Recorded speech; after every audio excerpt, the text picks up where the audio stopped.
For the next 30 seconds, Burger King will test your appetite alert system. As the second largest fast food chain in the US, Burger King operates 18,000 restaurants across more than 60 countries. With a value over $7 billion, it ranks among the most valuable quick-service brands worldwide. In the 1950s, a small fast food chain set out to challenge the giants. But what happened when their revolutionary ideas started to crumble? How did a burger that wasn't even their own invention become the symbol of their success? And what role did a risky business decision play in turning them into a global powerhouse?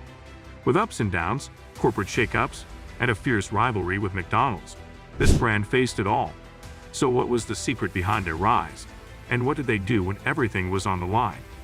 The story of Burger King is nothing short of remarkable. Known for its bold ads with a provocative and humorous tone, Burger King's history is equally intriguing.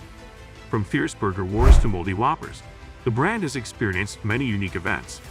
Want to learn how it all started and what it's become today? Then keep watching.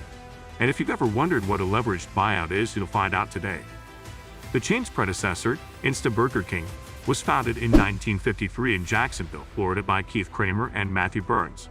Inspired by the McDonald's brothers' original restaurant in California, they aimed to create a fast, convenient dining experience. After acquiring rights to the Insta machines, which could cook burgers and milkshakes rapidly, they launched their restaurant. Meanwhile, two college friends, David Edgerton and James McLemore, saw an opportunity. Both alumni of Cornell's hotel administration program, they had visited the original McDonald's and were impressed by its system. Instead of a McDonald's franchise, they chose Burger King. In 1954, they opened their first location in Miami, forming the Burger King Corporation. Their goal was simple: serve royal burgers quickly to post-war baby boom families. Although the early dining rooms were uncomfortable with plastic furniture, they were still a new concept. As the Burger King Corporation expanded, David and James added a signature item to the menu, the Whopper. This larger burger with sauce, cheese, lettuce, pickles, and tomato was perfect for big appetites. Despite its many ingredients, the Whopper was priced affordably at just 37 cents, while regular hamburgers cost 18 cents. In 1958, the duo took advantage of the growing popularity of television and aired their first commercial. Around the same time, David grew frustrated with the Instabroiler, which quickly degraded from beef drippings.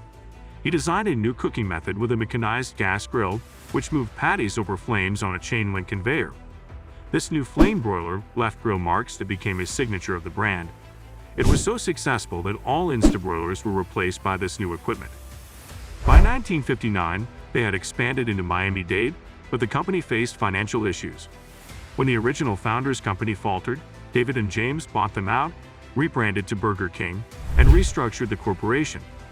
They also saw franchising as the key to expansion. It worked, but their decision to leave franchisees largely independent would come back to haunt them. By 1961, Burger King and its Whopper were well known across the US. The company continued to grow, but after McDonald's went public in 1965, keeping up became challenging.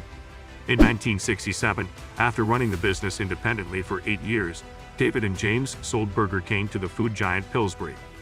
By then, the chain had 274 stores and was valued at $18 million. David left soon after the sale, while James stayed on as CEO until 1972.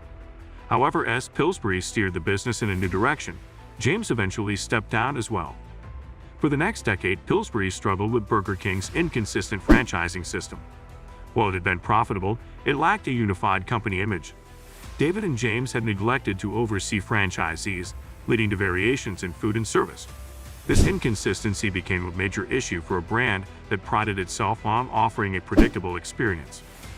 Pillsbury brought in Donald Smith, a former McDonald's executive, to take control. Smith had been third in line for McDonald's top spot and was promised autonomy at Burger King.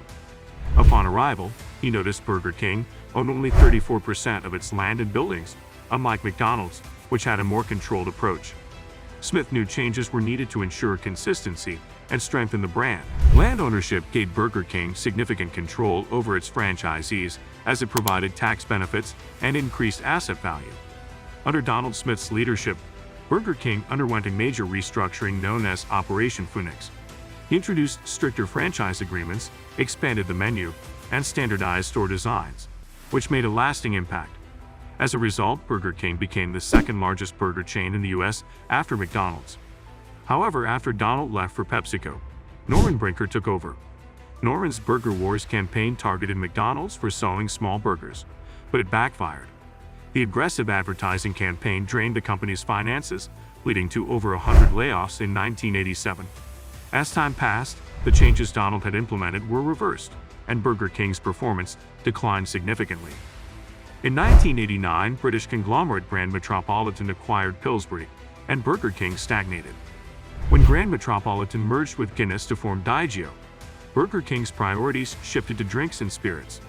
This neglect caused major franchisees to exit, and the company's value plummeted.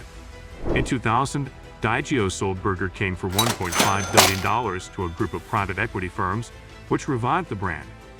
Burger King went public in 2006, but the 2008 financial crisis hurt its financials, leading to a takeover by 3G Capital in a $3.26 billion leveraged buyout.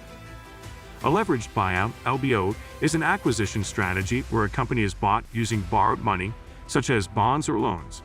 While LBOs often lead to improvements, they also have downsides and ethical concerns. Increased cash flow and return on investment are typically due to tax benefits, strong management, internal reorganization, and a shift in corporate culture. However, LBOs can cause disruptions and economic hardship, raising ethical questions about conflicts of interest, insider trading, and the treatment of minority shareholders. When 3G Capital took over Burger King, it knew it had to invest heavily to turn the company around. To focus on restructuring without shareholder pressure, Burger King temporarily removed its stock from the New York Stock Exchange. The strategy paid off, and by 2012, the company was back on the market. In 2014, Burger King merged with Tim Hortons, creating Restaurant Brands International. This merger helped Burger King secure the funds needed to create memorable, bold advertising campaigns. Fernando Machado, appointed as the brand's CMO, became one of the world's top marketers. Under his leadership, Burger King produced daring and creative ads, like the Moldy Whopper campaign. Featuring a 34-day-old Whopper, the ad aimed to highlight the brand's commitment to real preservative-free food. Despite its unconventional approach, the campaign was a massive success. Fernando believes that creativity drives growth and that Burger King's secret sauce lies in self-deprecating humor, innovative thinking, and a culture that embraces failure. Our main goal is to bring smiles to people, Fernando Machado once said. Today, Burger King is thriving. Although Fernando stepped down as CMO in 2021, he left behind a lasting impact. The company kicked off the year with a major rebrand, including a new look and restaurant concept, the first in over 20 years. The revamped stores now feature digital menus, self-order kiosks, and barstool seating. Along with the new store design, Burger King updated its iconic logo, menu, social media assets, and employee uniforms. The bold visuals draw inspiration from retro designs of the 70s and 80s. While the changes look promising, only time will tell how the brand continues to evolve. This is the story of Burger King. Over the years, the fast food giant experienced many shifts in ownership and corporate strategy. After a decade of stagnation, the brand was revitalized in the mid-90s with a back-to-basics, value-driven approach. Although it has consistently lagged behind McDonald's in sales and profitability, Burger King remains strong today. In 2020, the company generated around $1.6 billion in revenue. Despite fierce competition, it has carved out a strong brand position through innovative growth strategies and unforgettable marketing campaigns. What did you learn from this video? Share your thoughts in the comments and be sure to check out our channel for more inspiring business stories.